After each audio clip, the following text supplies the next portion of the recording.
but the strength of the family is what enabled them to correct the mistakes and become an example for someone else.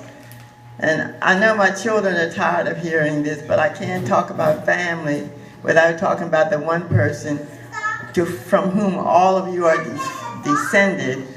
And this was my great-grandmother, who was a former slave, who was freed when she was 35 years old. She had a major influence on all of her children, boys and girls. And I was raised with her next to God. She was the next person that you listen to, because she used all of her own experiences to help to guide her children. Her name was Betty Hubbard Barber, and she was called by my grandmother, who raised us, referred to her as Mammy. My Mammy this and my Mammy that. Her grandchildren grew up calling her Betty Mammy.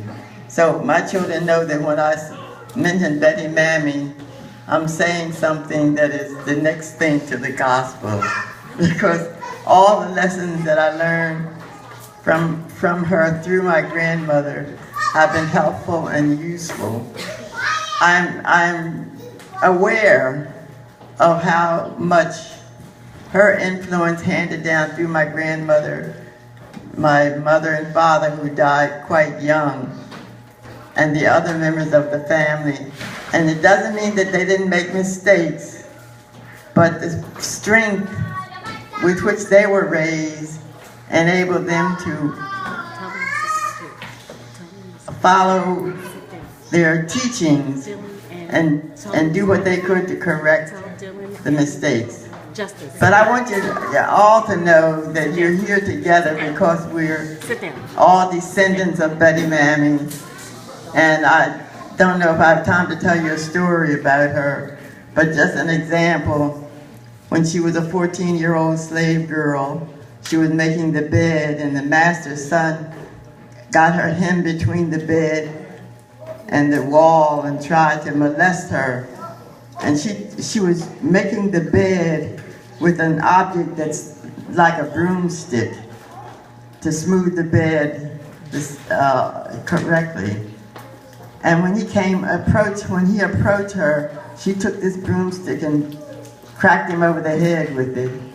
And her mistress, the slave mistress, complimented her on protecting her virtue.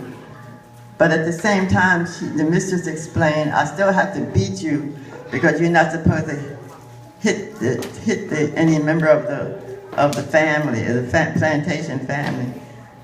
But she lived to be 96 years old. Now that is a major influence for anyone to have experience and live through slavery until she was age 35, and still outlive all of her siblings and many of her contemporaries. And we were fortunate enough to have passed down to us the lessons that were learned in the family.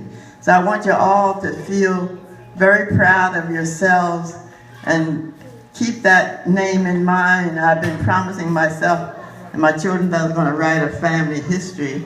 I still haven't started it, or I've started several times. But Nika put together a booklet quite a few years ago, which was a very well done and talked about the key people in the family. But mainly what I want to say is that a strong family can weather all kinds of difficulties. And another thing that I'm very proud of is I have all these wonderful children, grandchildren, great-grandchildren, and in-laws to sons-in-laws, all of them who are very warm toward each other, and I don't think there could be a family as large as this family with as many family members who marry into the family, either because they want to continue the tradition that they've grown up learning, or because they feel secure and are examples of what it is that helps to bring children up to be strong and to overcome difficulties. So if you want to know anything about the family history, if you have any questions at any time that you can reach me, drop me a note or give me a call, and I'll be happy to tell you anything you might want to know. Because I do get questions from some of the sons, and mostly sons who are living a distance away and don't always have the ability to just ask a question from time to time. Sometimes I try to write something that would be really useful to them. So I want to encourage all of you, if you're curious about anything, don't hesitate to get in touch with me. So thanks again for giving me the opportunity to be with so many of you together, to learn about, meet some of the ones that I'm not sure that I've seen before. But this has been a wonderful day for me. I'm finished.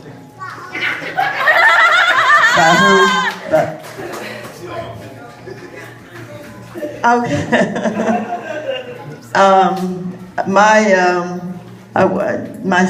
I'm the mother of 7 children, and my husband and I, when we had our first child, we took second place in each other's lives because children were important. So of course the 7, Yes. Oh, my siblings. Oh, okay. All right. Okay. Let me ask you this then. How many? Raise your hand. The ones who are Don't put your hands Janice's children. Take your hands off. Yeah. I don't think any of them are here.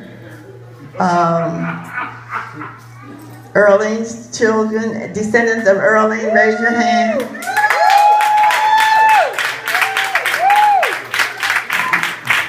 Good. Descendants of Bertha, myself.